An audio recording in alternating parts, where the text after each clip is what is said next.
All right, thank you. I just want to say, first of all, it was a lovely idea to have a moment of silence for all the children who died. This is something that's been at the foremost of my mind for many years. I'll tell you a little bit about myself. I have no children of my own. I have helped raise many children over the years. I have no axe to grind with the system, and how I became involved in this was I've known Andries, or you know him as Joe. I've known Andries for 16 years now, since he came to Ireland, and I worked with him in the same company. And I got involved, I got interested in all of this because of Andrew's involvement with the Child and Family Agency. And frankly, it changed my life. I couldn't believe what was happening. I think it was a lovely idea to have the moment of silence, because I think it's important for me to say that a child died in Irish state care last week, and another child is going to die next week, and this pattern is going to keep repeating itself. In fact, it's going to increase. A child in Irish state care is 10 times more likely to die by suicide.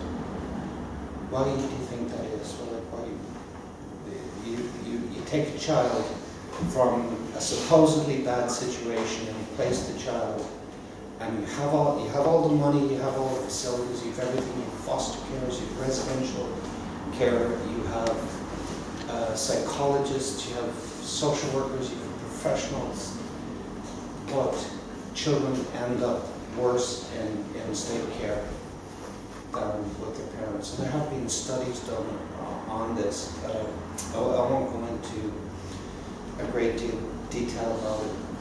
I want to tell you a little story that during the children's referendum, which I vigorously campaigned against, I have memories of Cork here being terrified, going into debates with law professors and people who are far more able. It's not who I am. That's not my. I don't like the public eye. I don't like that kind of being put in that kind of situation. But I campaigned against the children's referendum because I could see from understanding of what was going on in the child protection system, and how parental rights have continuously been attacked by various governments all around the world,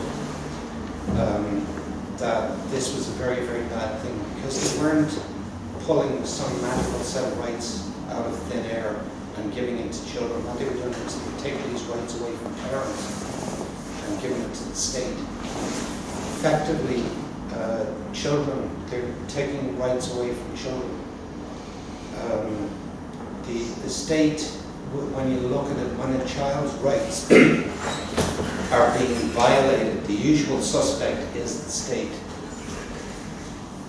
So you have a crazy situation where parents can't vindicate for their child, so the state will vindicate for that child. So on one hand, the state is the abuser.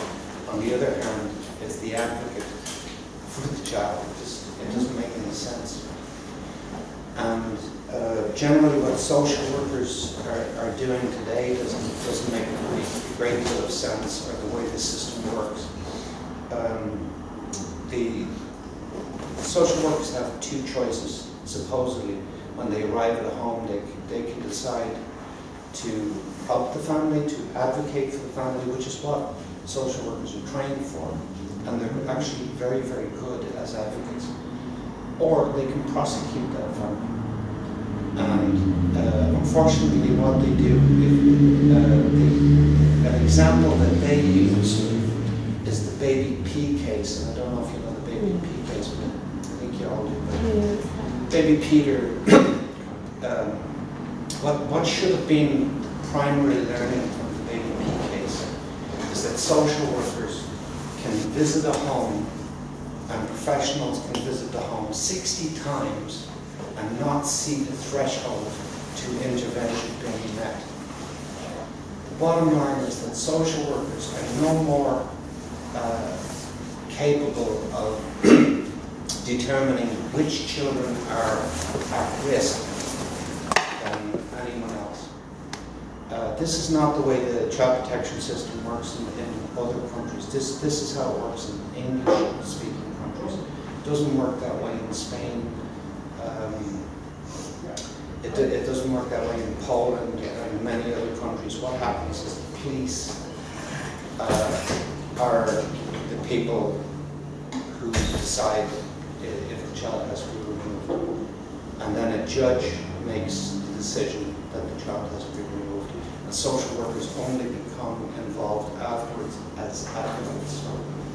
So there's so many things that I could talk about, but I'm going to tell you a little story about when I campaigned against the children's referendum. I was in Bantry. I was touring all around Ireland and I was handing out leaflets to people on the street, and the only weapon that we had to fight against, I set up an organisation called Alliance of Parents Against the State. It was aps.ie, and this man actually gave me his website, which was Andy's Professional Service, which was aps.ie. I took the website, and in the space of 2 weeks I got Kathy Simmons, John Waters, people I didn't know, I had no connection with these people. I got all these people together. I even got a British MP by the name of John Hemming MP, who was very vocal on the topic of child protection. I got all these people working together under one banner on one website.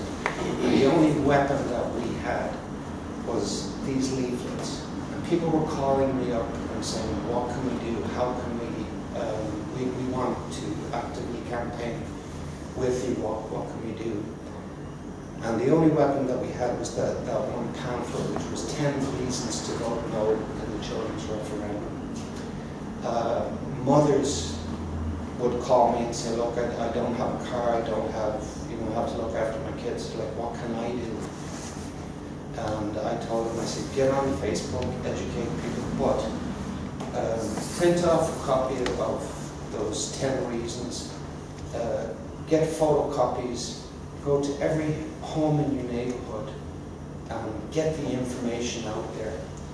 And this was a very successful strategy, not to mention the brilliant work by John Waters and Kathy Sinnott, especially in the debates, because when we went into that children's referendum, there was only 4 people in the country who would vote against giving children rights. By the end of it, we got it up to 42%.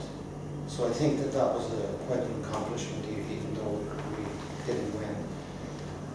2 weeks ago, the Minister for Children signed a bill into law, which I call the Forced Adoption Bill. She just refers to it as the Adoption Bill. That allows the state now to take your child for any reason, for silly reasons, take your child and to adopt that child against your will. There was 2 adoptions last week, which were the first adoptions. There's only 2 countries in the whole of Europe that can take a child away and forcibly adopt them, Ireland and England.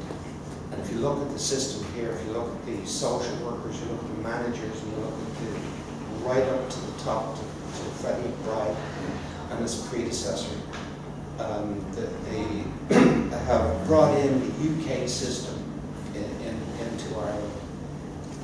So the last thing I want to tell you is a little story about I was campaigning in Bantry, and in Bantry I was going to the photocopy shop and I wanted to get some more copies. And I ran across this man. He was crying and he was out of breath and he was obviously distressed. Now, I'm a former paramedic and I just can't walk by a person that bad situation. So I went up to him and I said, "Are you okay?" I said, "Can I help?" And at first he shrugged me off, and I eventually got him to go for coffee. And I'll tell you that this man was an alcoholic, and not a recovering alcoholic either. But in the time that I sat down and talked to him, he was articulate, he was intelligent, he was rational, and he told me what happened. What happened was he came out of the shop and he heard his 8-year-old son call his name. So in terror, what he did was he ran as fast and as hard as he could. The reason that he did that was because there is a barring order that if he had acknowledged his son in any way, shape or form, he would have been jailed for doing that. This happens quite often. A number of years ago I gave a talk to a father's rights group, and I said to them, I said that, you know, you've been doing this wrong for years, because father's rights is no further ahead today than it was 30 years ago, because you're saying that I'm not allowed to see my child. And I get that, I understand that for this is what drives, it's not just men, it drives men and women to suicide, or to, it leads them into addiction and things. So in the case of this man and this child, I started thinking about this situation, and I thought, what was going through that 8-year-old's mind? That my father hates me, my father, you know, is absolutely criminal what the courts are doing to that 8-year-old child. So I said to this group, I said that what you need to do, rather than saying that I can't see my child, what you need to be doing is saying that my child's human rights are being abused by being kept away from a parent. It's a human right, and it's child abuse to keep that child away from a parent. So now you've taken the whole same argument, I can't see my child, and you've turned the whole argument around, and now what you're doing is you're reporting a case of child abuse. When you report a case of child abuse, people's ears start to prick up, they pay attention. This is a child being abused. This is why fathers' rights groups and anybody concerned about any of these child protection issues, this is why what we need to do is to get behind the whole parental alienation. The group in Ireland, I'm involved with Andrews. We are involved in a lot of things. We're also involved in the more political end of things as well, lobbying, and we have had a lot of impact that way as well. So what we need to do is we need to work together, and we need to have a plan. One of the plans I can tell you about right now is what we're doing is, I believe that, and including yourself, I think we have probably about 10 psychologists involved right now. We're all very, very interested in this. And I'll tell you why they're interested. Andrews and I attended on Parental Alienation Day, with one of our psychologists, Brian Sullivan. We attended a training session for professionals, and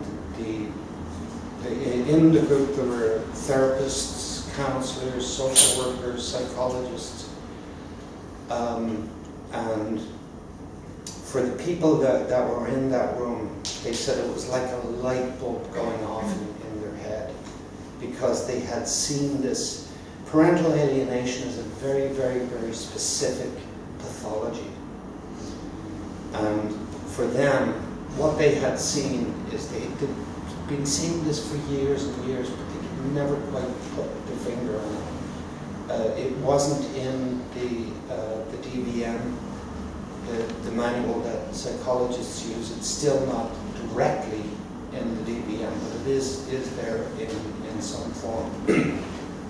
So what we want to do with parental alienation is we want to make it illegal so that no child is being abused. We want laws in Ireland to make it illegal for anybody to stop the other parent or grandparents or the whole extended family from seeing that child. That's the child's right under Article 8 of the Human Rights Act. So this is why you need to become involved with this. We need to work together. We're not just sharing posts on Facebook. We need to develop strategies, and we're looking at things in the future. What we're doing with the psychologists is we want the psychologists to be able to train all of the professionals in our 4,000 social workers with TUSLA. Train all those people in parental alienation. There are many other people. We're training judges. Judges are actually starting to quote this manual. It's something different. I've seen it myself. I've been quoted on a lot of things that I've said in general about the child protection system. Is that I've noticed in the last year that TUSLA have suddenly become interested in the topic of outcomes for children, which they never mentioned before. Because what I've basically said is that we're taking all these children from bad situations and they're putting them in absolute danger in state care. And in just some facts about state care, a child is 10 times more likely to commit suicide. A child is 6 times more likely to be raped. I was saying to this lady earlier on, I said, as an experiment, walk around Cork and the next time you see a homeless youth, ask that child if they're in care. I practically guarantee you that they were. So the system in scientific studies that they've done on cared for children, 80% of them have very poor outcomes in life. This was done in the States, but it's not really any different in Ireland or the UK. There are some differences. The other thing that you should know about care is that 45% of children at the age of 18, they're dumped on the streets at the age of 18. Can you imagine dumping your own child at 18 on the streets? Would they be capable of looking after themselves at age 18? This is what the system is doing. It's taking these children and damaging them. The beauty of this about not just fathers, but if there is a law in Ireland that says that you cannot alienate a child from their parents and that you should encourage that child has a relationship with the parents. Even this man that I met, this drunk, as that's what you call himself. If you could just get this man to clean himself up for 1 hour a week, put him in a room supervised, and he could pretend to be a father to this child, and then this child grows up thinking that, okay, my dad's not perfect, he's got some problems, but at least that child has a father, and at least statistically that child is going to have a better outcome in life. This is something that we know, is that children who are raised by a mother and a father and a white picket fence and all that stuff, these children always do better in life. They go on to higher education, they get jobs earlier, they stay in jobs longer, they prosper, and the advantage of doing that for society is that we have people who are productive and taxpayers, and not people who are going to be a burden on society for the rest of their life. So I'm going to end it there. Thank you very, very much for your attention, and I'm going to put you on to Andrews, and please do what you can. We need to get behind the whole parental alienation. We need in the law in Ireland, but I would encourage you to look at the big picture of the whole child protection issue. Everything that we know, if you're going to believe what I wrote in the book, and everything that we know about child protection is wrong, and we need to fix the system. Thank you very much.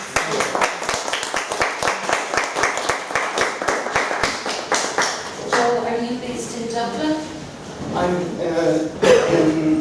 Waterford. Waterford? Yeah. And your book, can it be bought? It's available on Amazon, but I have a blog. It's secretcourtsblog.com. secretcourtsblog.com. Can I believe? I'm also, if you look up Secret Courts book on Facebook, It's going to be there. Yeah. And you're based in Waterford. I sent a copy of it to Catherine Tony to story. Wonderful. Maybe she's reading it. Bedtime reading for her. Joe, thanks very much. Thank you. I certainly learned a lot there. I first heard of Joe, or Andreas Van Tander, through Martin, who is involved in the Parental Alienation Awareness Program. Did I get that right? Yes. Over to you. People, just tonight is going to be different. I'm not going to do my usual good and cheap. I'm just going to talk because there's friends around. Friends. And prospective friends. I'm going to highlight just a few things that happened in the last few months that everybody should know about, and so I planned to bring some handouts and a lot of papers and so. Now I suffer from a condition called polycythemia rubra vera. Now for those who are not medical won't know what the heck it is. It is a condition where my blood becomes like jelly and it can cause me to pick off any time. As a matter of fact, on my previous talk, halfway through it, I struggled and my legs started going into spasm and things like that. That's why I'm going drinking a lot. And please sit, the chair is there if you need to. Now, having a big bottle of drink, Sprite, in my bag, the bottle decided to pop. And all the paperwork is gone. It's at the hotel in a dustbin. So we haven't got paperwork. We've got a piece of paper. There's something I'll give just later. We are rebuilding our web pages and things like that. We can pick up a lot of things. Now, what I'm going to ask you people, please forgive me for sitting, but just too bad. I've got some notes here. When I was asked by the Friends Network, now let me just talk about the Friends Network. We found that a lot of children, I'm going to refer to them as PASS children, PASS, Parental Alienation Sequel. Yes, they used to call it, and a lot of people still call it Parental Alienation Syndrome, but I'm not going to worry about that now. But PASS children is children that, it can be a child or an adult, but as a child, that child was alienated from one or both parents. As Joe mentioned, it's got a lifelong effect on that child.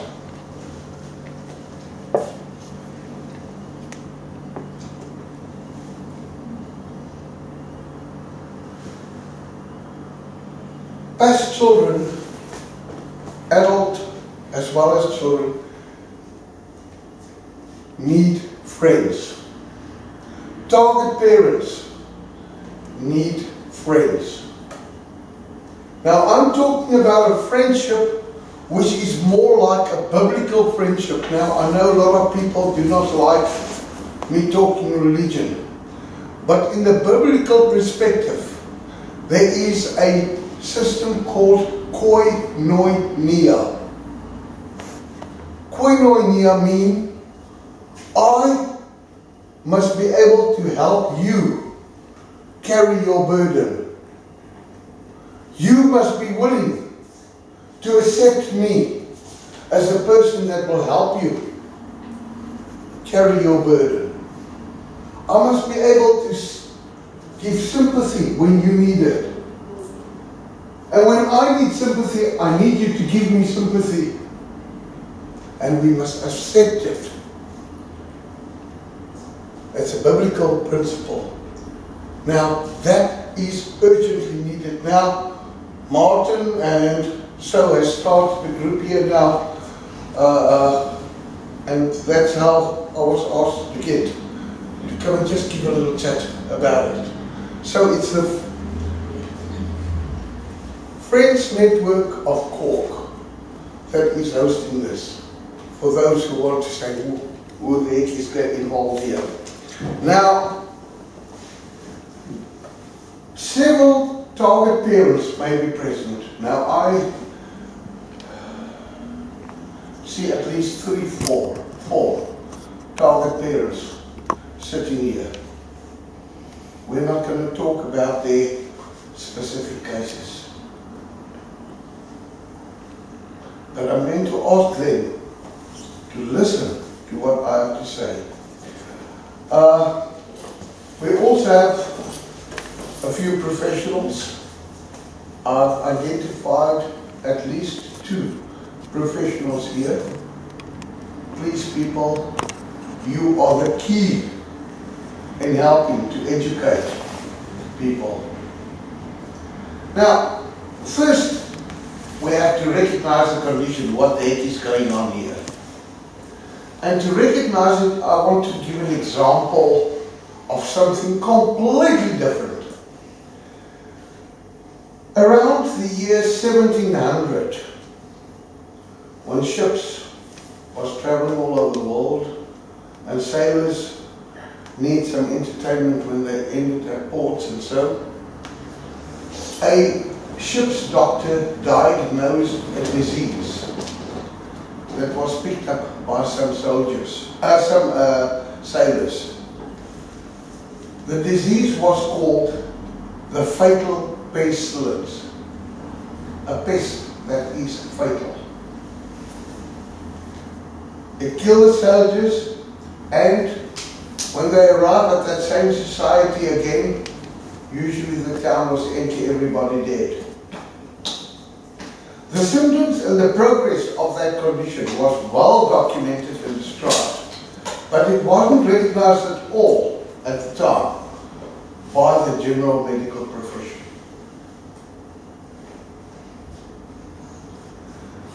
In around 1931, the same symptoms was described in another document. It was called guerrilla gonorrhea.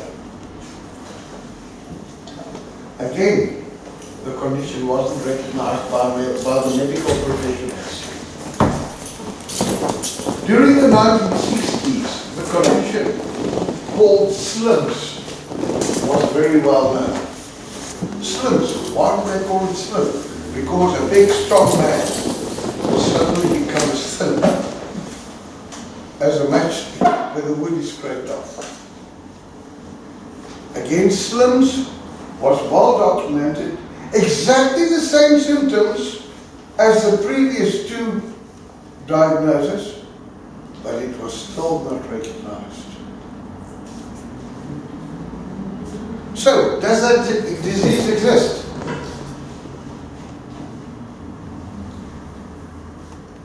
After the Second World War, I'm wrong. It took more than 400 years for the medical profession to recognize that one specific disease, and today it's called, who knows? Who knows what it's called today? Human immunodeficiency syndrome. AIDS. AIDS. years. They had to document it all the time. Now, we're coming back to why we are here. Parental alienation. It is not recognized. I think there is at least one legal professional here. If I stand up as a solicitor, say for one of the target parents here, and I say, Your Honor, it is a case of parental alienation. Usually the opposition jump on. Parental alienation syndrome is not existing. There is no such a condition. It's not documented anywhere.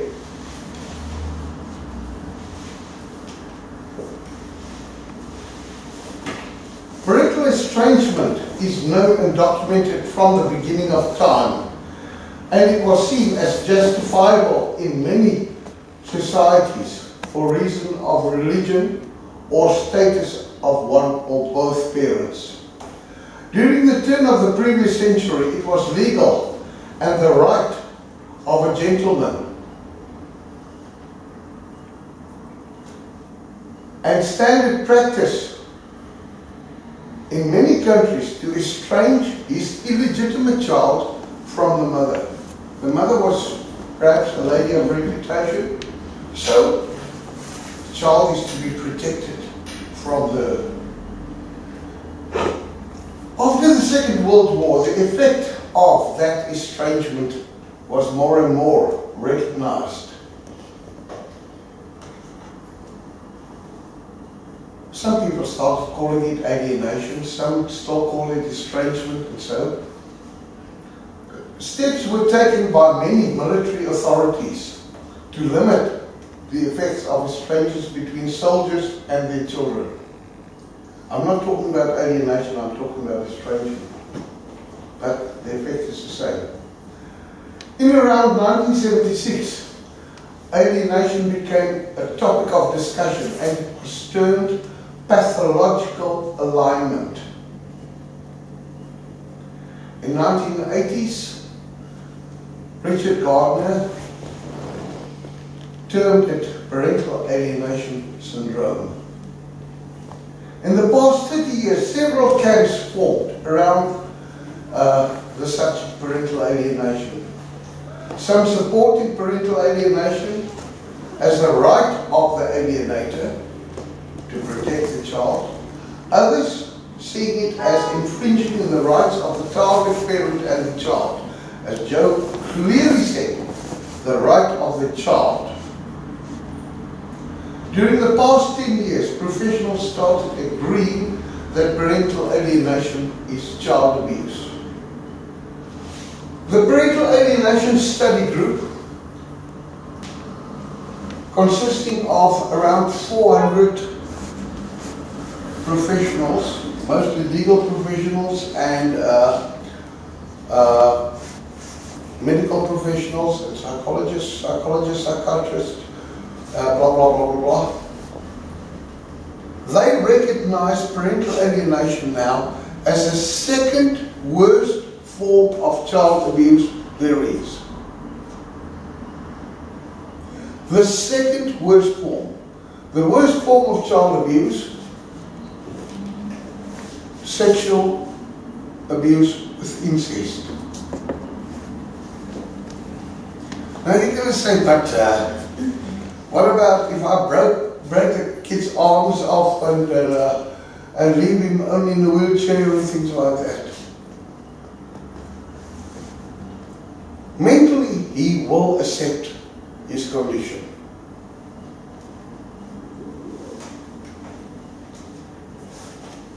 A parental alienation sequel child never overcome it. We work with past children. I'm not certified to work with children, but I work with teenagers and past adults, adult past children. My oldest client, 76 years old. His sister is 74 years old. And both of them are still suffering today. Now there was fighting everywhere. Is it parental alienation?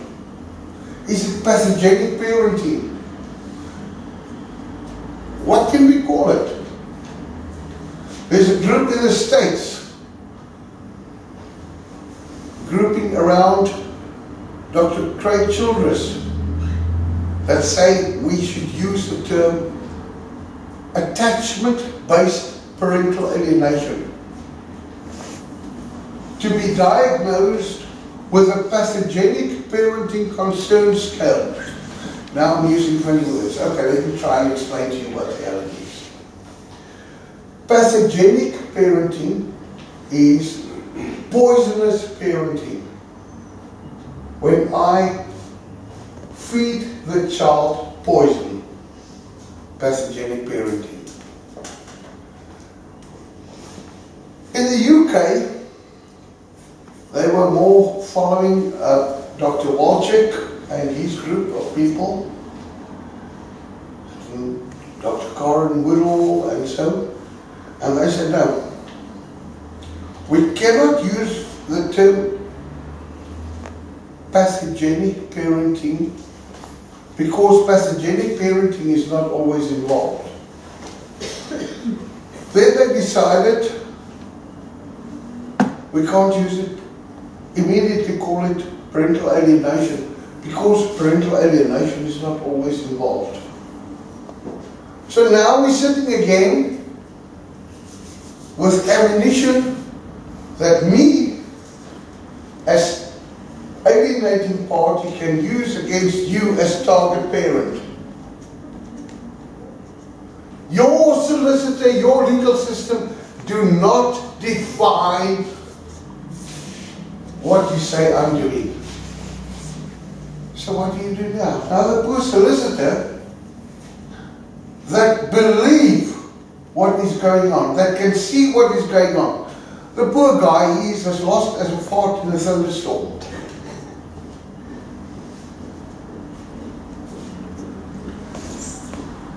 Kafka's in the United Kingdom started a study with some fathers' rights groups and some legal professionals, and they came to a full solution.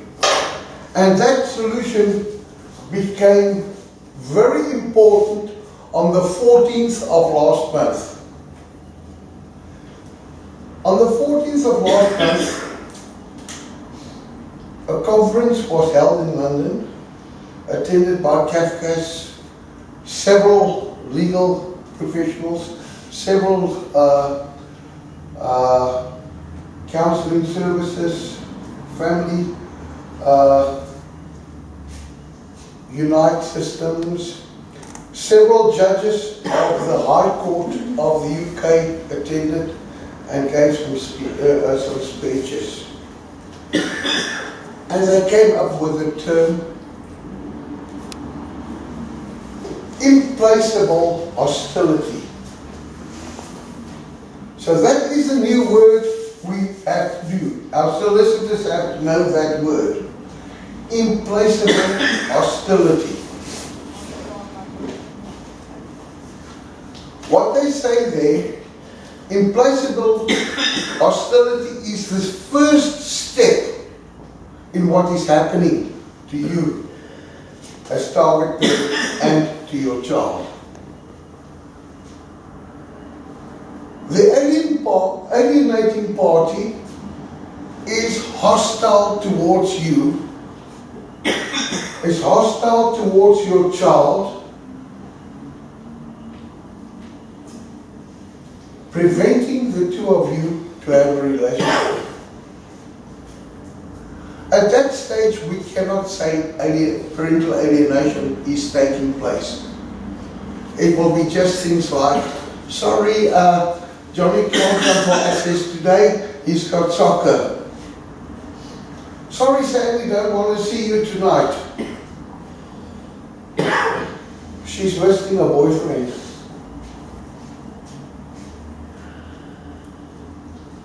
Johnny don't want to see you because he has to meet up with the other boys. Reasons: oh, I haven't got transport. You can organize transport for the children, knowing that you haven't got the cash for the transport. Or there's always a stupid reason why there should be no access or relationship. Now, in most cases, the child will start fighting. But I want to see Daddy, or I want to see Mommy. That is when parental alienation comes in, or pathogenic parenting. Now, I want to just give an example of one of the studies done with children that can prove how effective parental alienation can be. Anybody ever heard of Project Sandstone? Project Sandstone was a project done by junior primary schools where the kids were warned in class. Next week there's going to be a visit to our school. His name is Sandstone. Be careful. Sandstone is not a good man. That's all that's it. That's all. The kids will come back. Teacher, what's the name of that man that's going to come and visit us? It's Sandstone. Say it. Sandstone. Okay. So now the kids know Sandstone is a dangerous guy. 2 weeks later, knock on the classroom door. Door open. Kids, Mr. Sandstone is here. The guy go and stand in the class.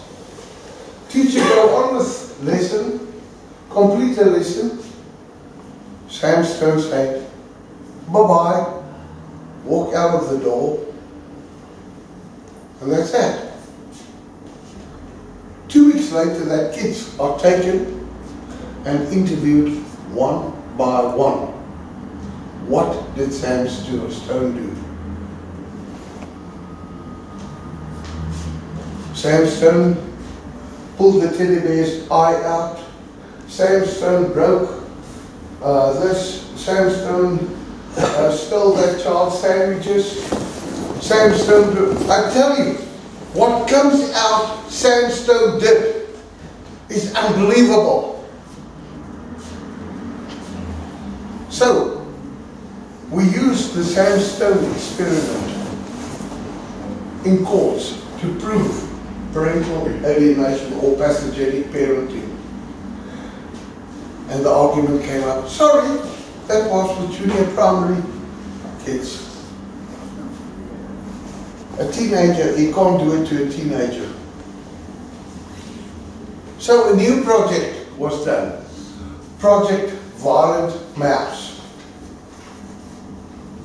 Project Violent Mouse became very interesting because it was advertised not only professionally but via social media also, and parents worldwide was asked to take part in this experiment. Experiment consisted of 1 sentence per week between mother and father. 1 sentence only in the presence of the children. It started off, did you hear about the mouse that attacked the dog down the road? The other parent will answer, no. Okay, that's it. Next week, you remember the mouse I told you about? I hear that mouse attacked a cat. Okay. One sentence at a time over 10 weeks. After 10 weeks. Oh, well, by the way, if the child asks, Daddy, what the heck is going on here? Or Mommy, what's going on? Has nothing to do with you. It's nothing to do with the children. That's all that was done. After 10 weeks, the kids were one by one interviewed.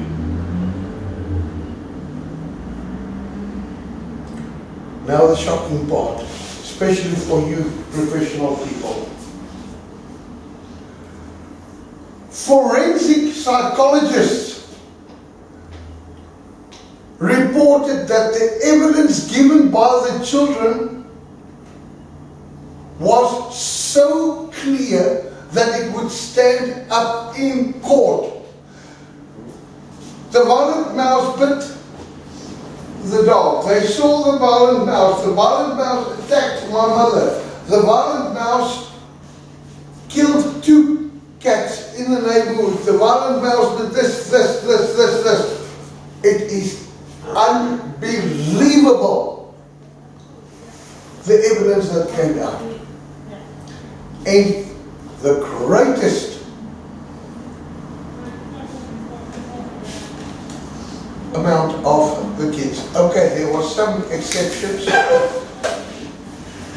Where there is strong moral education in the family, strong moral education, strong moral rules. Not a single one of the kids have a story about the violent mouse. But now, let me prove to you how I can influence your child. We know of a case now. There is a lot of people that's going to criticize me now, but the British case, what they call it, where 2 kids came up with videos how they were sexually abused and they saw babies being sacrificed in a church and things like that. Hampstead hoax. Those 2 kids was indoctrinated over a period of 6 months by a sadistic mother and her boyfriend, even going as far as playing recordings, repeating it through the night while the child is sleeping. Yes, it is happening.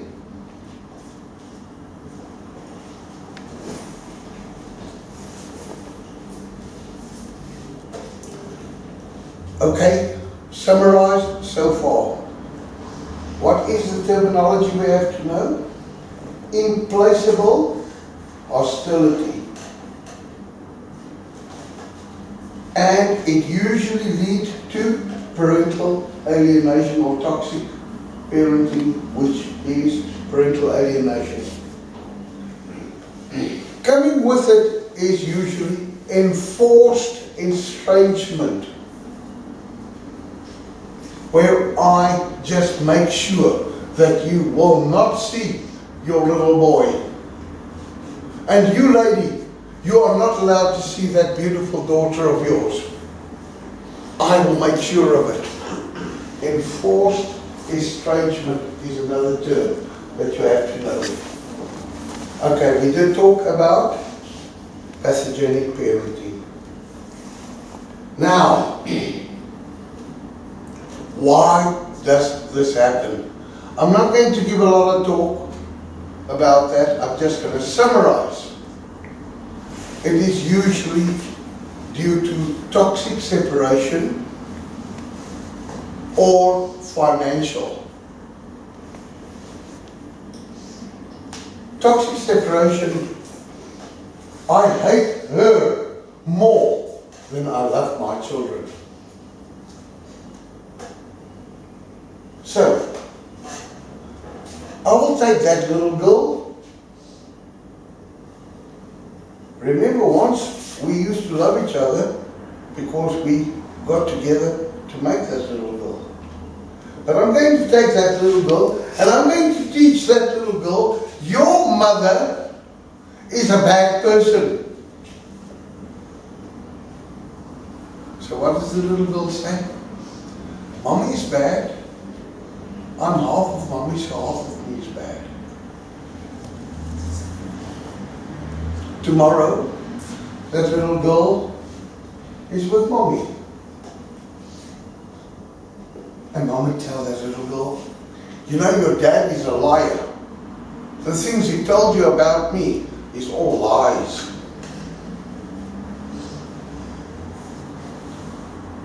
So daddy is bad. Half of me is daddy bad. If half of me that is mommy is bad, half of me that daddy is bad, then I am bad. So why the hell should I be around?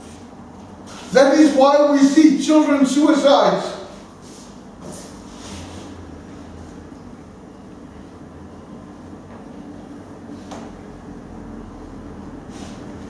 Sadistic alienation usually go together with piranha relationships.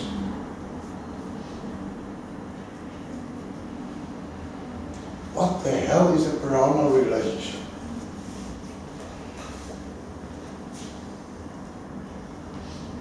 That lady's got some money.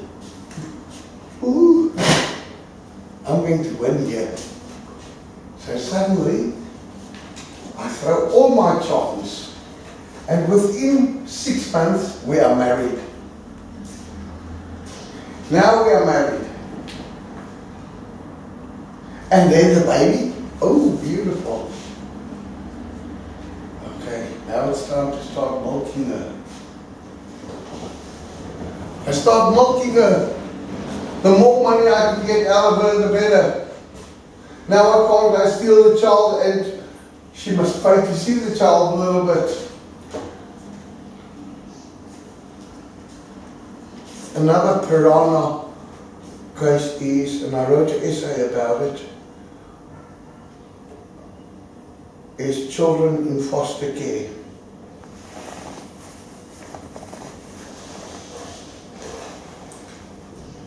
There was a study a few weeks ago of two types of foster care. Foster care, what they called the Mfefi project or Lubet project, which is done still by certain religious groups or churches, where you can be employed as a foster carer, but the conditions are it must be a daddy and a mommy. The mommy is employed as a foster carer. Daddy go to work. Mommy only get minimum wage for the area, but we also help mommy with all the costs for the caring of the child, the medical, the grocery bills and things like that. So, it is a case of love. In this one case, this mom and dad had more than 300 kids through in 30 years through their hands. A house with 15 kids at a time. Yes, you are allowed to get help, servants working for you, and so, but the church will pay their salaries also. But you are the mother, you are the father, and that's that. The outcome of that children was absolutely fantastic, especially because of the fact that part of the system is the children must have a relationship with their birth parents. They compared that study with a study, 15 kids from 5 different foster carers that were economic foster carers. Now, economic foster carer is, for each child that is in my care, I get 350 or 400 euro per week. That 350 or let's just say 400 euro is not taxable. I can still keep my unemployment fund, my unemployment benefits. I still get my housing benefits from the state. I still get everything, but I also get this non-taxable amount for each child. Now, sometimes I have as many as 4 kids, 5 kids. And I know here in Cork of one family that had at one stage 7 kids.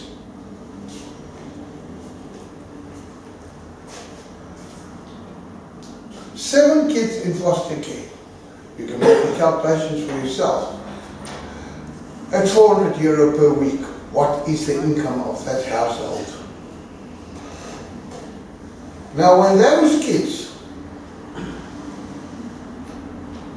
is 18 years old, as Joe said, goodbye.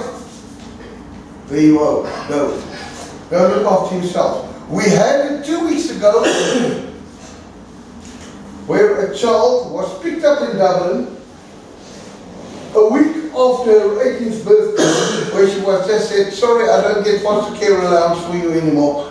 You've got to look after yourself. Social services picked her up, put her stuff in the car boot, and dropped her at a hostel. When she arrived at the hostel owner said, this child doesn't belong here, because this is a place for drug addicts and prostitutes. Yes, we went and fetched that child, and we organised care for that child now. Economic. Now, what is the economics here? The law stipulates, the children's rights stipulate, if a child is taken in care, a reunification plan should be implemented as soon as possible. Now, if I alienate your child, that your child don't want to see you, your child don't want to know you, I toxic, I poison your child against you, do you think it's possible to for reunification? No, I don't want to see him as a bad man. I don't want to go and live with him. So, the child doesn't want you. The child stay with me. I get my money. You can see my essay about it on academia with exact calculations of how much value it is. I just think there's a financial incentive for foster carers to alienate the child from your Yes, it's a financial incentive. Okay, that is enough. Now, about what I just said, we did ask HSE or CFA or TUSLA for official comment. Yes, they did receive it. I did get receipts back that they opened it, but we didn't get any response. Now, I do believe that they will have to change their thoughts now about it after this conference of the 14th of last month.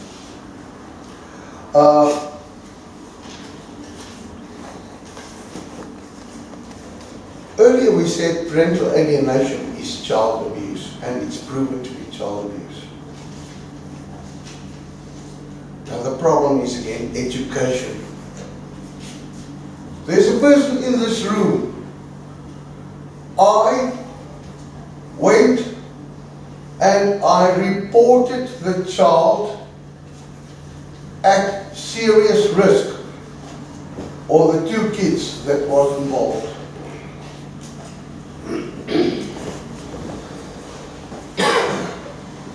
I did get a letter back 2 weeks later. That child is not at risk. There's nothing wrong with that child. I went with the parent, walking next to him, with a pre-drafted witness statement outlining the criminal offences being committed. We walked into the cop shop. We handed it in. The cop said, "We'll come back to you." Nothing happened. It was November, December, January, February, March, I think. And the child wasn't with us anymore. The child committed suicide. I've got an essay that I wrote that you can look up online also, playing Russian roulette with the lives of children and parents.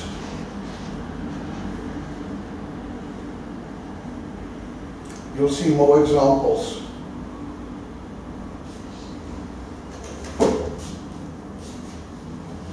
We tried to get the erectors to officially bring an enactment in against parental alienation.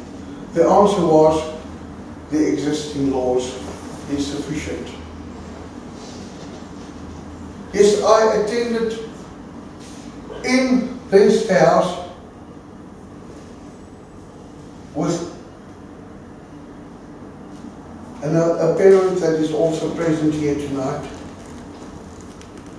And we were promised something will be done. Nothing happened.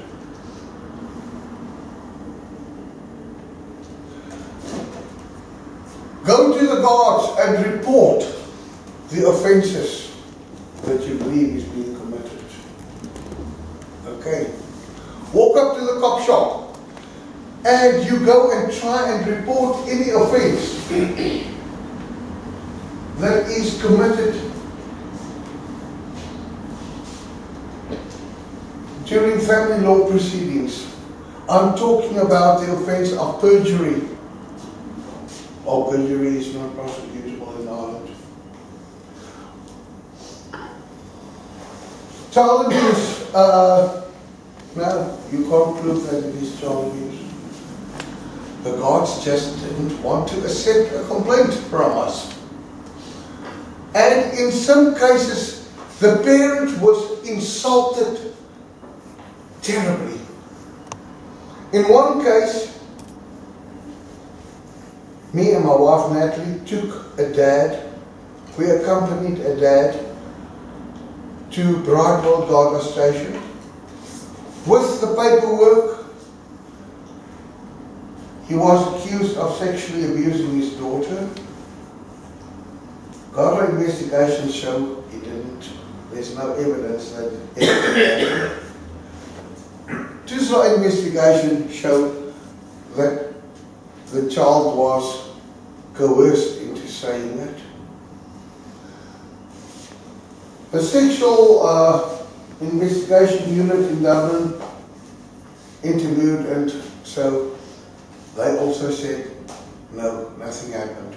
So now the dad has got a beautiful case of false reporting of child abuse, which is a criminal offence under the Protection of Persons Reporting Child Abuse Act.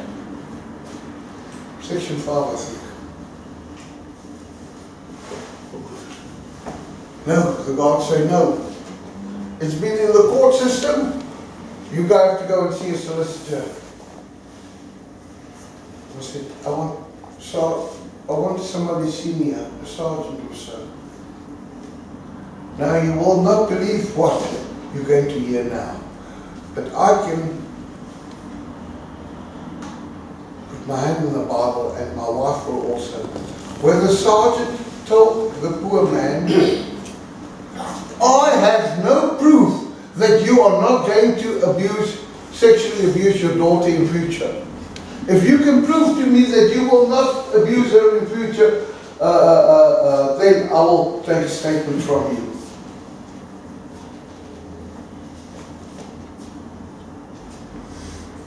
So now, we have to try and address this also officially. Letters to Allah Shakona, letters to the erectors, letters to here, letters to there. Then a few months ago, I think it was somebody in this room that said to me, old man, why don't you go and study some of the things up? So I went. It ended up that I wrote a little essay and gave it to some legal professionals to look at it. Now naturally my bad English, bad grammar, bad spelling, bad everything disappeared completely. And the essay as it ended up and as it was published was completely different. Perjury is prosecutable in Ireland.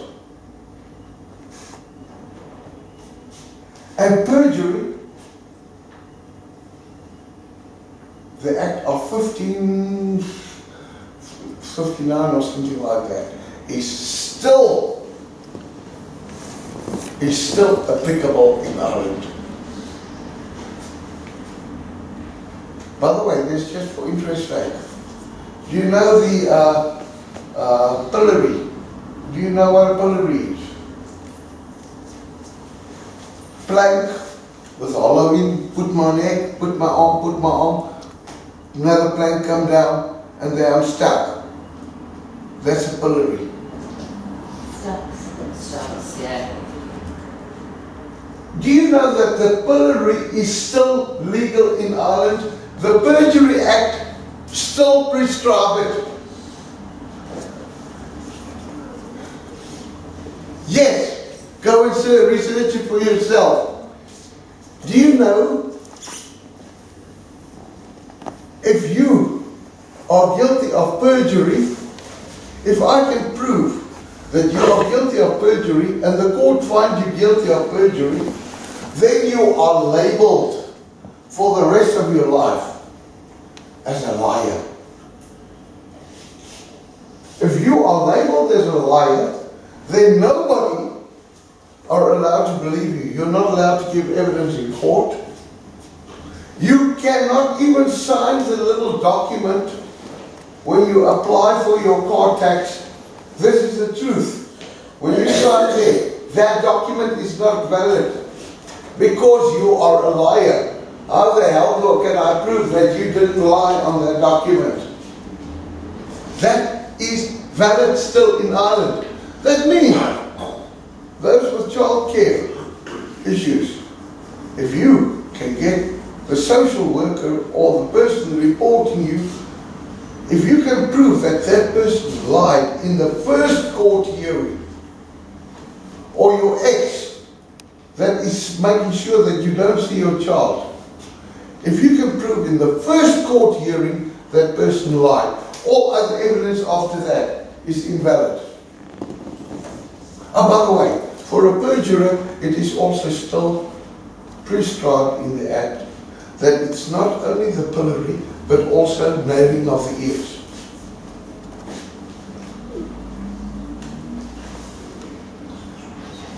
When we published that document, it caused uproar. Even the High Court judge was asked to rule on it, and the judge looked at it,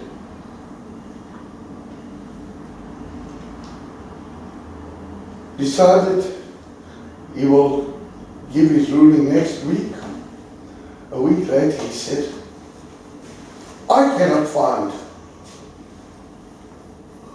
anything wrong with this document. And nobody I asked could find anything wrong. By the way, just for interest's sake, the death penalty, is that still allowed? Yeah. No. Yeah, it is. No, it's Did you not. kill a guard? It's done away with. Is it? It's done away with. Last, the defence forces were supposed to come along, but no, it's done away with it. To my best of my knowledge. Is that? It's also not. The death penalty, when it was scrapped, it was written, and Act number that and that is amended. Act number that and that is that Act and that Act, and a whole farm toilet full of acts was amended. That the death penalty is not applicable anymore. There was an oversight. There was one oversight, one act where they forgot to go and scrap the death penalty. And that is in the Perjury Amendment Act of 17-something, 90-something, that say a person that is sentenced for perjury, that escape, must be sentenced to death.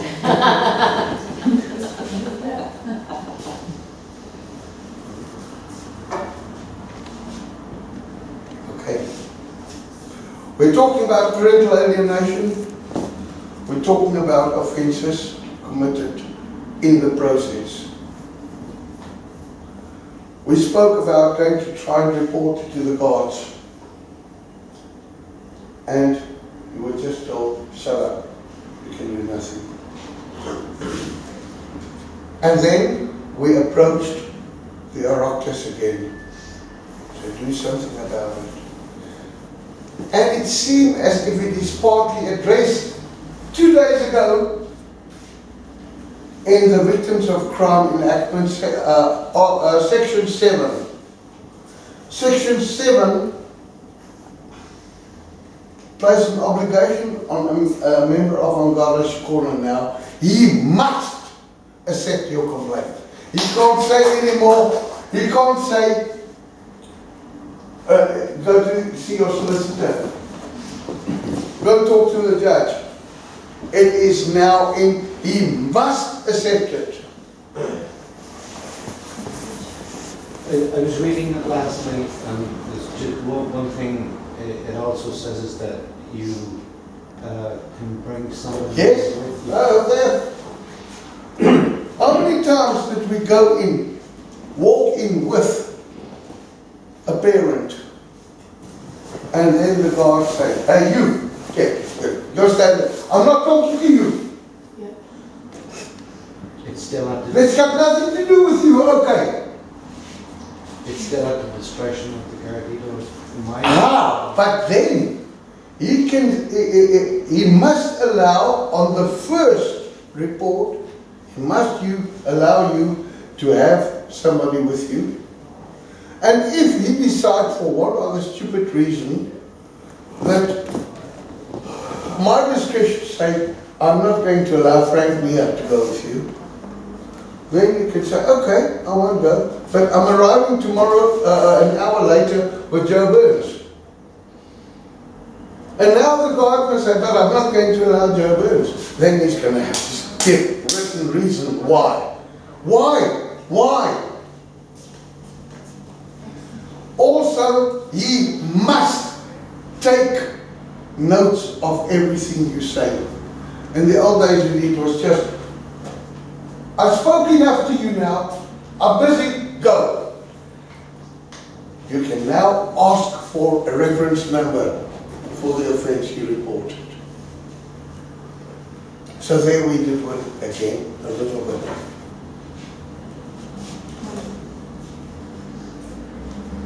Second last topic.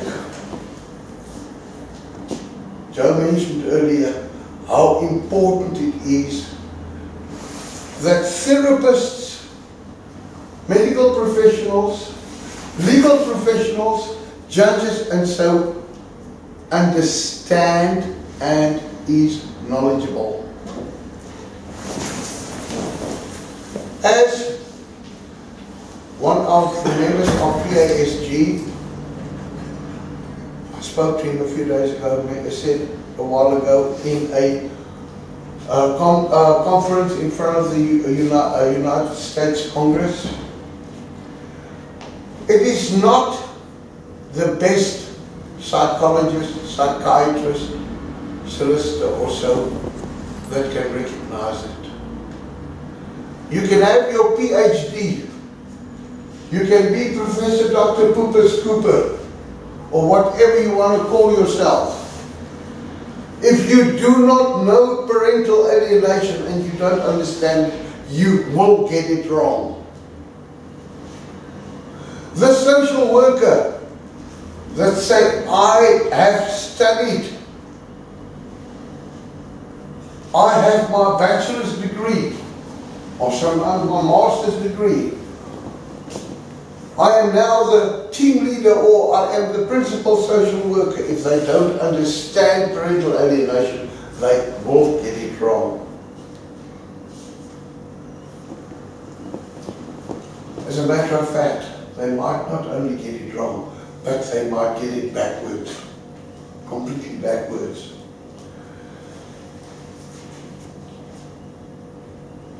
When we look at a child that is alienated from a parent, there's usually a Stockholm syndrome.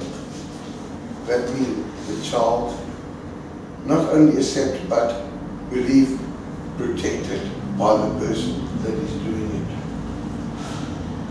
There is usually pathological enmeshment, and people do not realize how dangerous that is, and that is where the professionals always get it wrong. Look at that little boy. Look at his daddy. Look at him with his daddy. They are big friends. Look at them hugging. The little boy turned to mommy and said, oh, she's a bad bitch. Very good relationship between that little boy and that daddy. Not realizing that child is pathologically enmeshed with that parent, which is one of the more serious forms of child abuse. The child is usually adultified. Do you want to go and see mommy?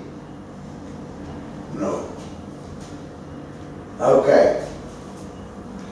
The child has decided he doesn't want to see you, and it is the child's right. But when the same child comes to you and says, I won't brush my teeth, or the child says, I don't want to go to school,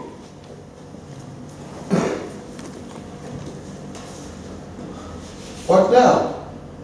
Daddy says, you shall brush your teeth even if I have to hold you down. Or you shall go to school. But I don't want to see mommy. That the child can decide.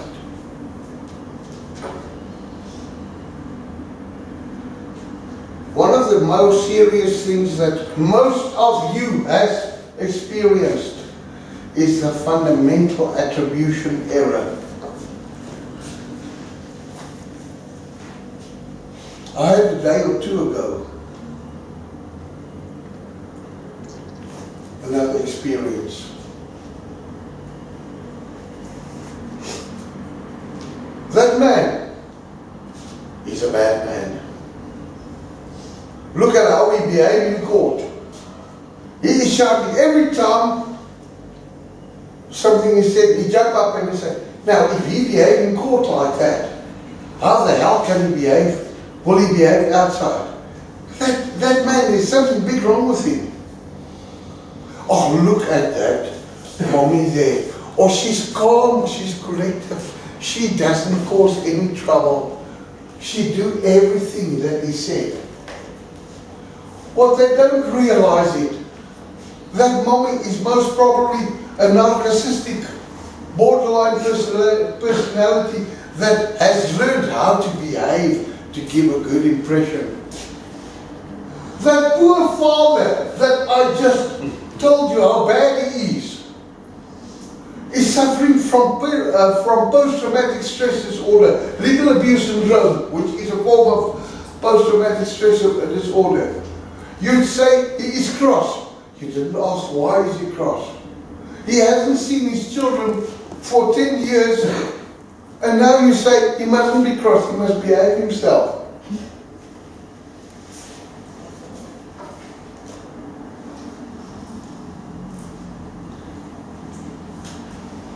Education is urgently needed, and I need everybody present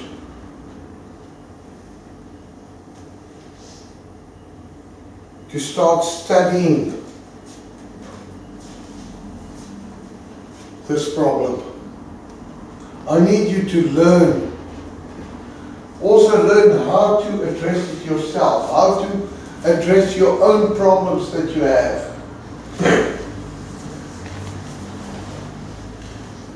Now it's easy for me. I am not a target parent at the moment. It's easy for Joe, who is not a target parent, to say, be calm, do this, do that. But believe, we know what we're talking about. That's why I'm going to end up with a little piece that I just have to read here, because luckily it is available to read.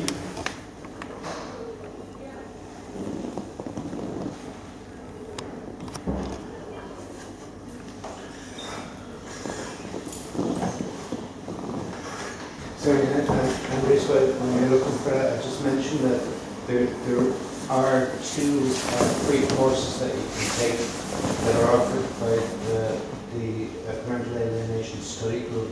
There's one for parents and one for... And it's for free. You don't have to pay for it. Maybe we'll post We'll give the it to link them. on the page. In closing, I'm asking every target parent, therapist, best friend, legal professional, and other people present to notice and learn from the summary about parental alienation. It is a cruel fight. It is emotional draining. It destroys hopes and happiness. It leaves you with the impression that it is not reversible at all. You've got the unrelenting feeling of doom and despair around you. There's bouts of depression that come upon you at a moment's notice and you cannot control. I'm going to say, you should never have to go through this process. It is your right to live a peaceful existence. It is your right to have your child and your child to have you and to have harmony in each other's lives. It is your right and the right of your child never to be without each other or the love you once shared. It is your right to be protected from the attacks of some people who will do all in their power to destroy you emotionally, and in the most effective way to accomplish this is for you to attack you through your children. Without them, you are lost, and they understand this. Remember the alienator, whether it is an ex-spouse, an ex-partner, whether it's a social worker, whether it's a foster carer also, they have no compassion. They want what gives them the most extreme pressure and control. That is either to punish you or to get money. Suffering and anguish of a targeted parent give them pleasure and satisfaction. It matters not to them if a child suffers because they deceive themselves in believing that the child only needs them. Most of them know that studies demonstrate that when a child loses one or both of their parents due to alienation, that there be short and long-term negative effects and consequences for the child. This can come in the form of alcohol, drugs,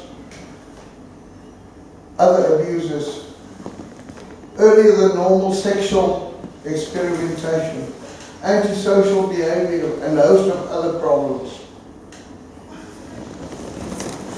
Children do suffer mentally and emotionally. This abuse that is perpetrated upon them by a parent or carer who they are supposed to be able to trust, they instead are betrayed in the most erroneous fashion. They are lied to, they are manipulated, they are coerced, they are deprived of memories, they are made to despise mum or dad, or both, that they once loved. Now, all the target parents, please listen. This is the last 2 minutes. When all this happened, hearts are broken and spirits diminish to the lowest point possible. It's hard to imagine how any of us will ever recover to our previous levels of happiness. There are many obstacles we face and the odds seems overwhelming. When we are unable to get the family courts to recognize the dangers of parental alienation and reward wrongdoings, we sometimes give up the battle. When this occurs, we must reach down deep inside and do all that is necessary to begin the process of healing. In order to do this, we sometimes have to step back from the fight in order to gather our strength and move forward again. We cannot allow this emotional abuse to destroy who we are, and that is parents of our children. They are depending on us. There will certainly be moments when you feel you will never recover from all that is happening. But rest assured, you will make it through these terrible times. You just have to believe and want it badly enough to try. You cannot allow the destructive force of parental alienation to damage you beyond repair. You need and you deserve much better. So take time to mend your hard and broken spirit. Don't let the alienator have the dissatisfaction of knowing they accomplished their goal of defeating and controlling you. If you do, then they have won. And you will empower these people to continue their wrongful actions against you and your children. They must not be given the satisfaction of success against anyone.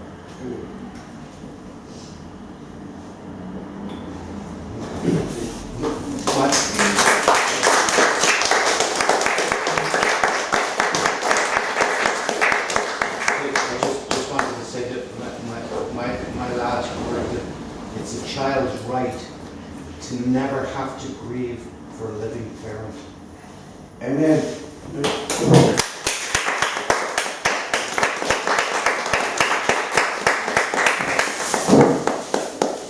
Thank you, Joe Burns. Thank you, Joe Andreas van Brander, who travelled all the way down from County Meath today, but many, many years ago travelled from South Africa here, and we're blessed to have you in the country. And the knowledge and the information that you shared with us tonight is phenomenal.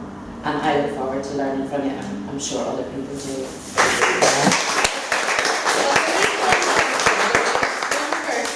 going to kill me. We have a great man in Cork, and his name is Martin McCarthy. And he's here for quality. He's always there for a cup of tea. He always knows something about the law. He is here for everybody in the city. Thank you. Thanks, Mark.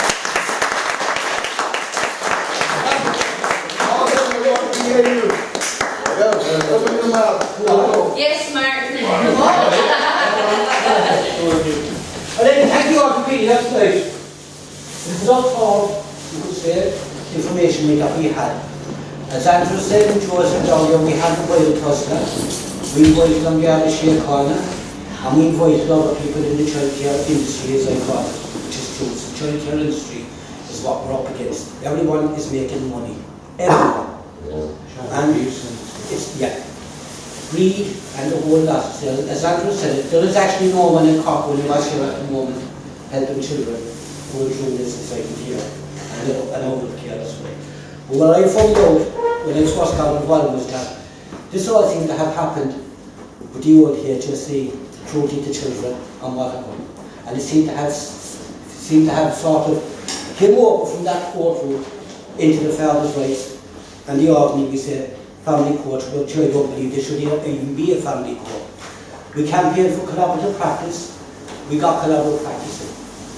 For those who don't know what collaborative practice is where you go into a room and sort the trash out between himself and herself or whoever. But unfortunately, it's not obligatory.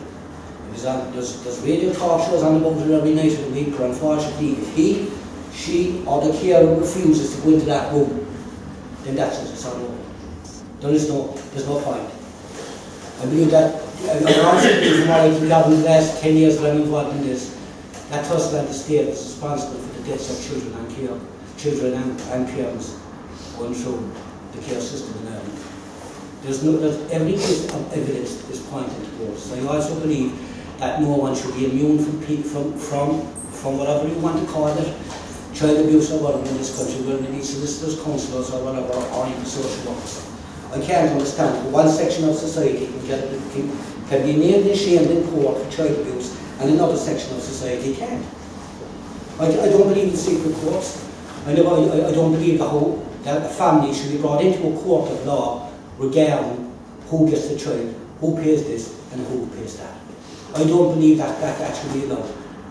I still don't believe it. That's why we campaign here and it happens all over the country for collaborative practice. But then again, the way things are at the moment, if a child says no, Tussler means no. That's it. That's the way it goes. They're under the impression that we have to prove it. And there's the money part of it coming in. Tussler has a role in cost, a role in or whatever you want to call it. 600 million per year. 600 million. That's coming for the guardian license. Legal representatives and whoever. You try and get into the family court, which I believe is that this court is not an Irish constitutional court. I believe it's only an act, the same as everything else in that court. It's acting as a court. You won't get your constitutional rights if you don't get any inside the district court. It's the higher court that people will have to go to. You try and get the finance for that. You bring in 2 barristers, Tussler will bring in 4. You bring in 5, Tussler will bring in 10. It's happening, you can see it all the time. It's happening all the time. Dr. I think his name is Conor O'Mahony, shall I be right? Yeah, Dr. Conor O'Mahony is one of the doctors, one of the people in UCC, and so is the Chief Justice of Ireland. Now, in the last few weeks, they've come out again, and they've said about people not being able to afford the legal fees for representation in family courts. Now, when it comes to that, when it actually comes to that, go in and try and save and try and help your own children or other people's children, and not against the race. Beside the solicitors. It's not right. It's not right. As Joe said a while ago, it is true. We had a suicide last week. We'll have another one this week. We'll have another one next week. They don't want to accept parental alienation as child abuse. They don't. Only a couple of months ago, Bernard's came over and said, "Could you make this small? Do you want to do it?" That's what they're saying. But it's okay for them to say no after that. They don't have to worry about that. But the way things are is that we need help in Cork as regards this. We have volunteers. We need medical people on board now. A That's what we need now. We need a therapist, we need a counsellor, we need a psychologist. It's the children are suffering. The reason why I got involved in this because I myself, I had a child that killed a child, didn't know about it 6 months. And when I seen what was happening, the minute I went to the family court, I knew it was wrong. I knew it wasn't a court, it's a kangaroo court. That's what it is. Torture chamber. Jesus, it's the same. If you went to a family court, you can't afford representation. It's a torture chamber. In the torture chamber, it's like Andrew said, the stocks. That's actually what it's like. It's all kept secret. It doesn't matter what's said inside the court. It's designed for the parents not to win. That's the way it's designed. If you have money, okay, you get a reward for it. You might win. But if you're going in there without money, on the issue of a good lane litigant, that's what I always say. Because I'm personally speaking in court, I think every solicitor in court is corrupt. And that's the majority. That's what I maintain. Can I just say something, Martin? Look, you make it sound hopeless. Andrews and David and I and a number of other people. Let me put it this way: there's a lot of children who are being raised at home by their parents today because of what we have done. And I wouldn't want people to believe that the situations are so hopeless that there's no hope for your child coming back. Yeah. You have to play their game by their rules on their turf. You have to be better at it than them, and you can't even. That's right. But I think as well, Martin is just giving us reality, which isn't meant to frighten us, it's just we're all living it. And it's reality of what is out there. That's sad. It's the fact of the world, and that we have to play a game But you have to believe for our own children is beyond that. Well, it's like the system as well, where you're careful in the loop, that you can't keep on fighting for your child then. And like, if you don't get any no satisfaction off the years, it's just a case of giving up on your kids as well. These two academics, Dr. Conor O'Malley and the Chief Justice Clark, can't be. They can't be wrong. Julie actually exposed that a long time ago. She said that about England, because England, this is all coming really from England, isn't it? England, they have this Spilling over, spilling over. Yes, That's what's still happening. over like in England. Yeah. I mean, you've seen people writing about this stuff for years ago. There's one guy, and I can't keep his name over there, but Judge Judy said that was scandalous what was going on. These secret family courts, like, where these people have no money to defend themselves, like, what you know, it's When you walk into a family court, and if a person on the outside doesn't know what's going on, you're a bad person. You're a bad person who does up to your children. That's basically the way the stigma is behind. And especially with parental alienation, it makes it, what I found out from, especially from parents, they feel like a paedophile. That's basically the feeling. They feel like a paedophile because they can't see their child does something wrong. And the parents go around and say, But it's in black and white. Yeah. On the court papers, you could abuse their child. Yeah. You know? That's what it says. That's what it is. But yes, you won't be charged with child abuse. I suppose you have to take camera road then, and that protects them in the court side. The Cameroon's gone so far now is that they're not even able to take the care homes. Do you know that in Cork here, the HSC tried to jail, they went after me, Andrews and my mother, and they tried to jail us for reporting the rape of a girl in the care system to a senior member of Garda. So, Just goes to show the abuse. children in care. If a child is in care, is raped in care, you can't report it. It's Can't report crime. it. It's legally, it's a crime to report it to care. Yeah. They weren't successful though because we used the camera rule against them because as soon as they tried to say anything in court, said, Andrew said, stop. If you utter another word, you're breaking the camera rule because you can't even tell this judge what happened in that case. You're breaking the camera. So, and can I just say about Conor O'Malley, there's a lot of academics, a lot of people, Dr. Jeffrey Shannon, a man that irritates me, and Conor O'Malley, and a lot of the, Carol Coulter, so many of these people that I call the usual suspects, they are clueless. They think that the system works. They think it does actually protect children. That's what they actually believe. They have faith in the system, and what I've tried to do in the book is to get into the heads of these people and to you really have to understand how they think if you want to deal with it.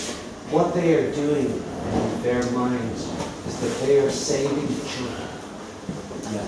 And they won't risk, if they have to ignore the judges, if they have to ignore everybody, they're going to save that child. In their mind, they're going to do whatever it takes. Because the most heroic action that a person can undertake is to save a child.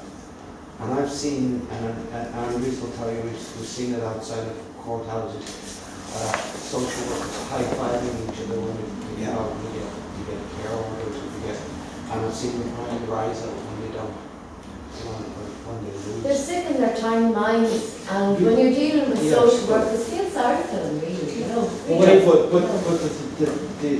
you would be wrong to believe that these are bad people. No, don't believe they're bad, they're just sick.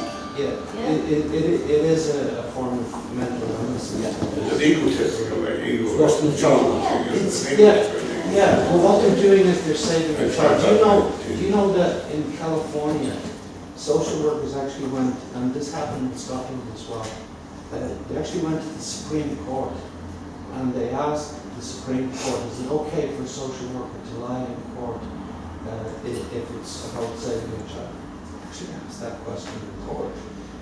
And it's the same thing happened in Scotland when the unions came up behind the social workers and said, no, social workers can lie all they want. Because what they're doing is they're saving children. You remember the island in Scotland as well, a few years back, where all the families got their children taken off. And they got a big apology then, and they got them.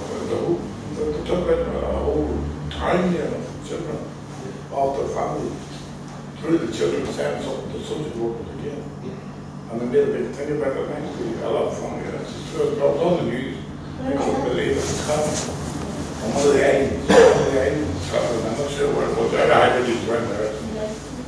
They took all the children off this village.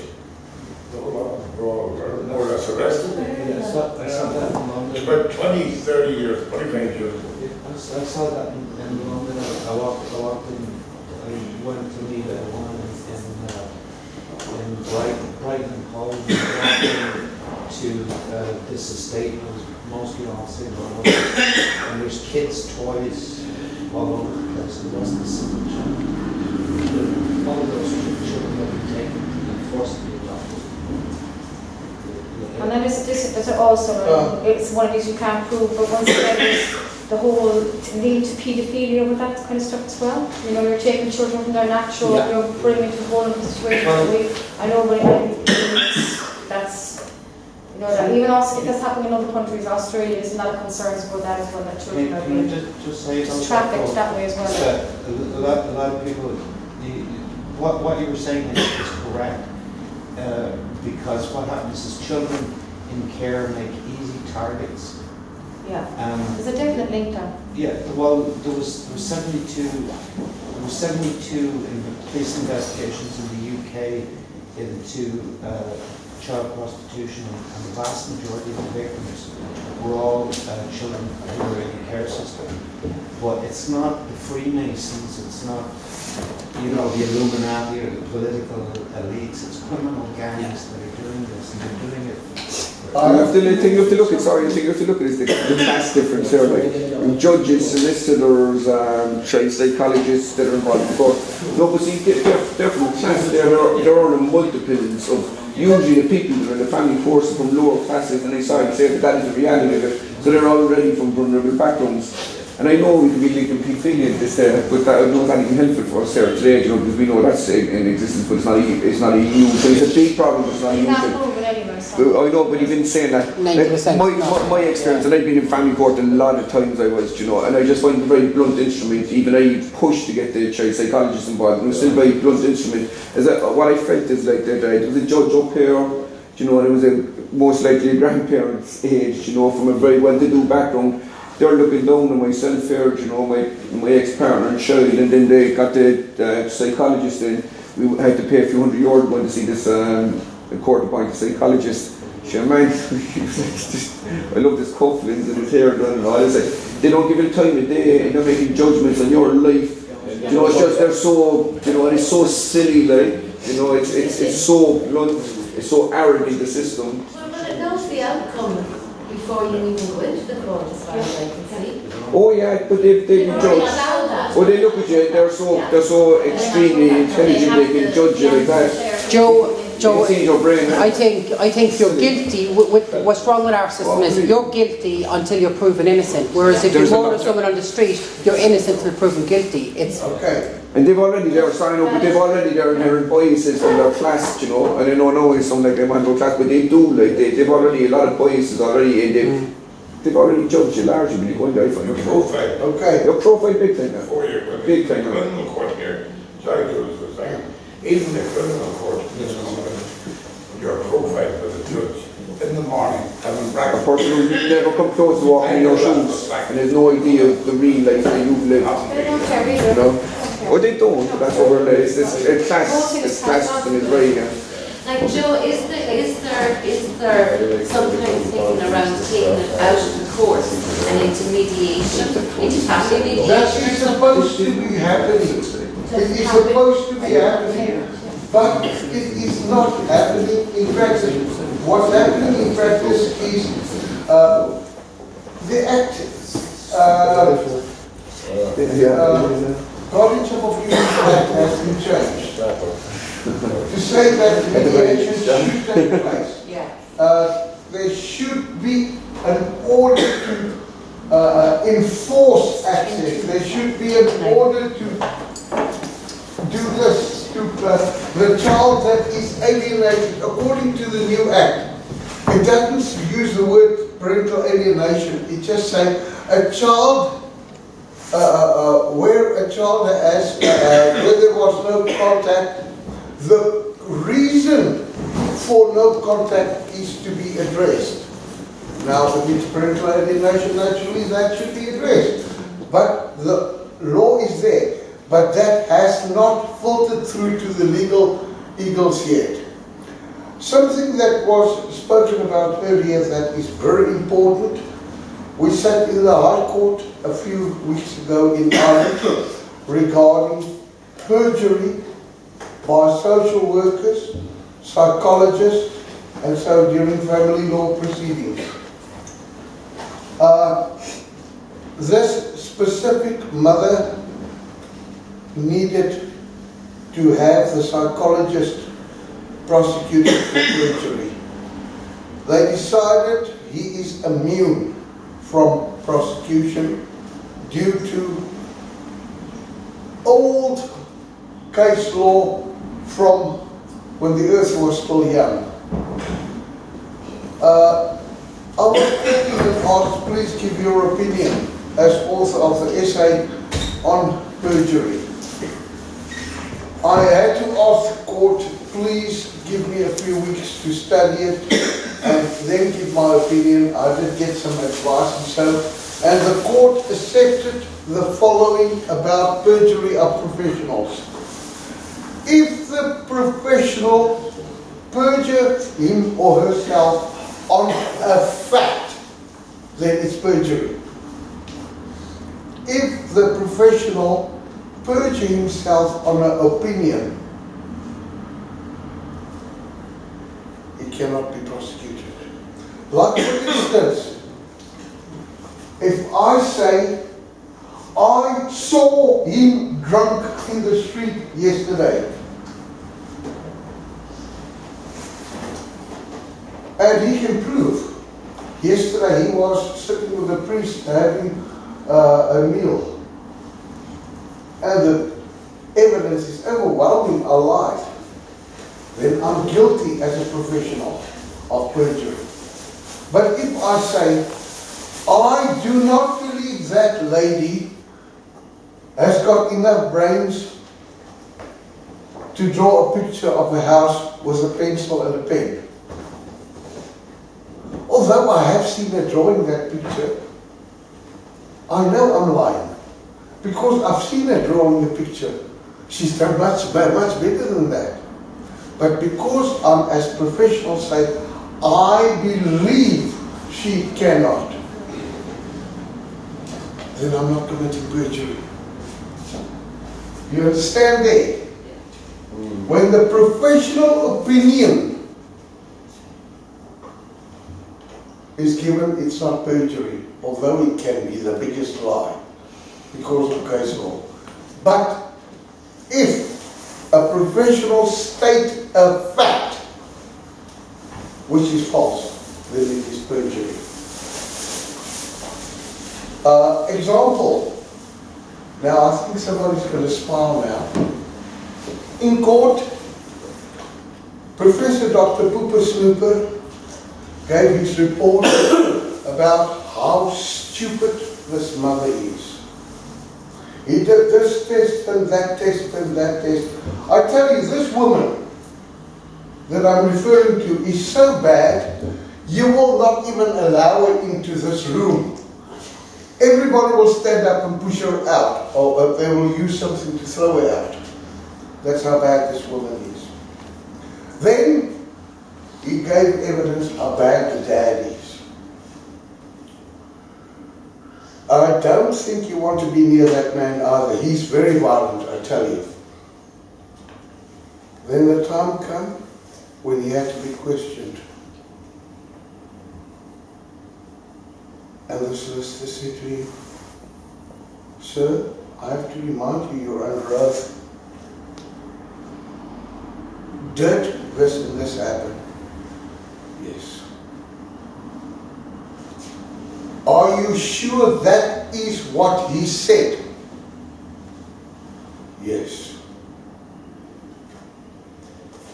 And the solicitor said, "Judge, we have a problem." During the interview, Dr. MacDonald was recorded. We've got the recordings here, which is absolutely opposite to what he's stating in court. So that's that. For him it was a hope. Well, put it like this. He was the key witness for the HSE in that case. Their whole case was on the evidence of Dr. MacDonald. And when his evidence fell flat, the children went home. But those kids were really damaged.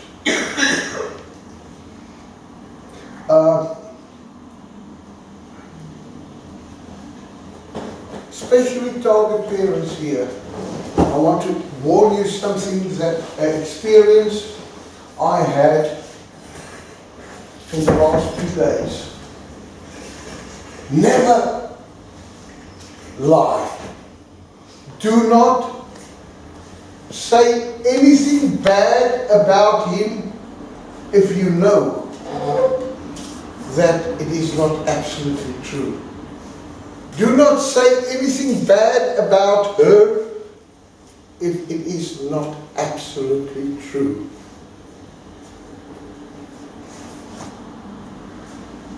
Your lies will catch you out.